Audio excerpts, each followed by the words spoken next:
Welcome to the Alembic. Our topic today is the process of yoga. While the term yoga has been referred to and mentioned in texts going back 4,000 years or even earlier, the first time and perhaps the only time it has been put together as a discipline in the form of a single compilation of concepts, thoughts about the philosophy and the application of those principles was in the 2nd century BCE by sage Patanjali in his eponymous book called the Yoga Sutra, or the Threads of Yoga.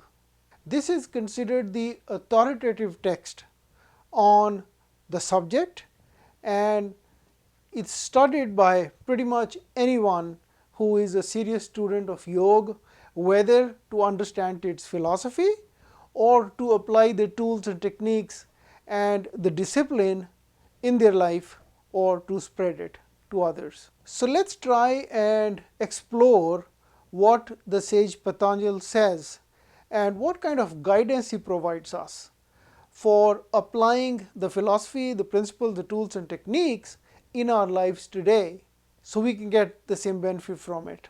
The sage Patanjali describes the process in 4 steps, and these 4 steps describe the journey of yoga, of living a life of yoga, and each step progressively builds on the previous ones, and a practitioner can see the effects, the cumulative effects of these in their life. So let's try and explore the 4 steps, and to begin with, let's just understand what the 4 steps are called, and then we look at what their attributes are, and then what kinds of behaviors does one exhibit as you walk up these steps and see the changes transforming your life. So the first step is called samadhi, which is best understood as equanimity in intellect. The second one is called sadhan and equates best as disciplined practice. The third one is called vibhuti, which is manifested empowerment. And the fourth one is called kaivalya. The word that I believe is closest in its meaning is singularness. Singularness. And yes, that's a word. What are the attributes of the first step? What do you see when you are on the first step? So the 3 attributes that you begin to see in the first step are self-awareness, enhanced cognition, and emotional intelligence. As we begin to live a life of yoga, as we begin to practice the principles, the first thing we see is a focus on self-awareness. We begin to observe ourselves, our physical self, our thoughts, emotions, our mental self, and gradually our environment, and then others in the environment. So our self-awareness begins with the inside and grows, and that is the beginning of this journey of yoga.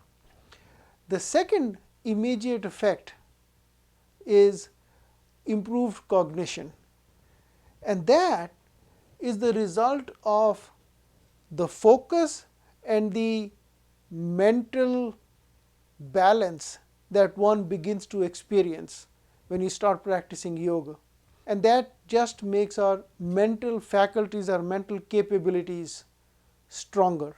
And as our self-awareness and mental alacrity grows, our ability to understand others and work with others also improves. So the first step begins to demonstrate self-awareness, enhanced cognition, and emotional intelligence. In the second step, disciplined practice, we begin to see attributes of self-confidence and better understanding of others begin to show itself in our lives. Once we begin to take charge of our lives, which is the primary objective of yoga, we begin to see how much and how well we can manage our life and optimize the experience that we are having. And that begins to give us the confidence that makes us more productive, that makes it easier for us to work with others, to work harder, to work smarter, and to work better and get more done. Also, to know what you want to do, to know what's right. And thus, we generate more self-confidence. And of course, an understanding of others deepens as we work more effectively with others. We have more fulfilling, more fruitful relationships. And that's the second step where we begin to see these attributes. The third step, manifested empowerment, is where the fun really begins. At this stage, in this step, all the accumulation of practice of yoga and seeing the impact of that unfold not only in our own lives, but the lives of others around us and the organizations and the families and the communities that we deal with, that we begin to experience strong volition and influence. Strong volition means our ability to do what we want to do.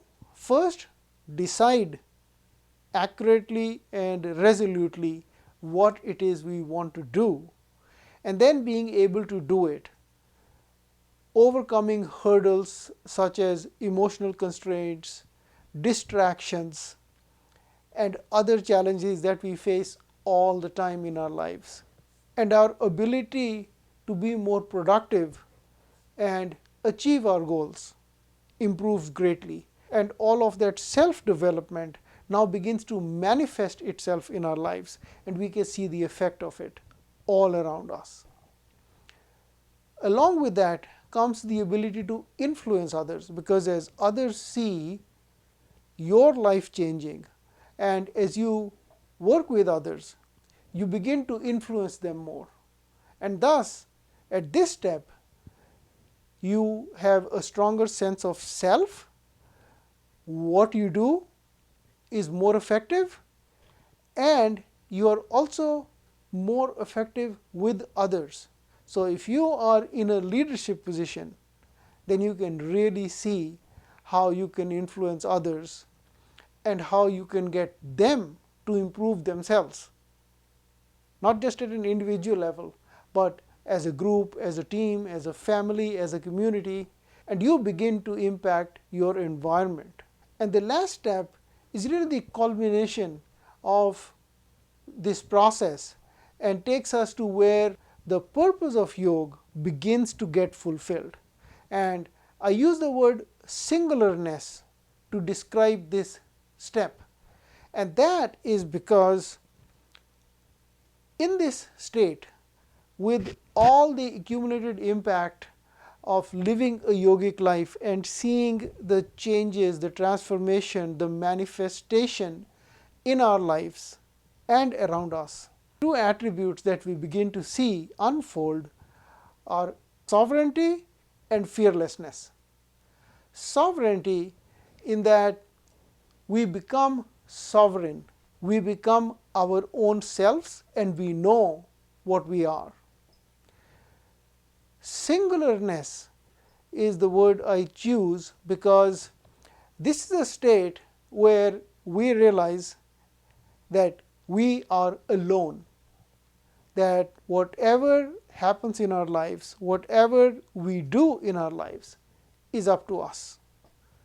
And there is no other, there is no one to help us, but at the same time, we do not need others. We do not need to depend on others. We become sovereign.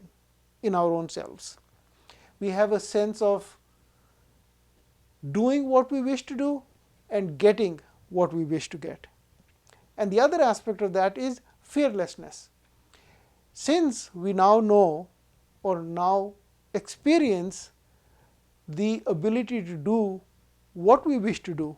Now, of course, this is tempered by the fact that we decide to do what is right or what makes sense to us. And hence, the fear of failure begins to fade, because you know what you want to do, what you can do, what you can prepare yourself to do, and how to achieve it. Sovereignty and fearlessness are the attributes at the culmination of the journey or the process of yoga. Now let's look at some behaviors. As you progress on this path, what kinds of behaviors can we see from someone who is following the principles of yoga and applying the tools and techniques that follow from those principles?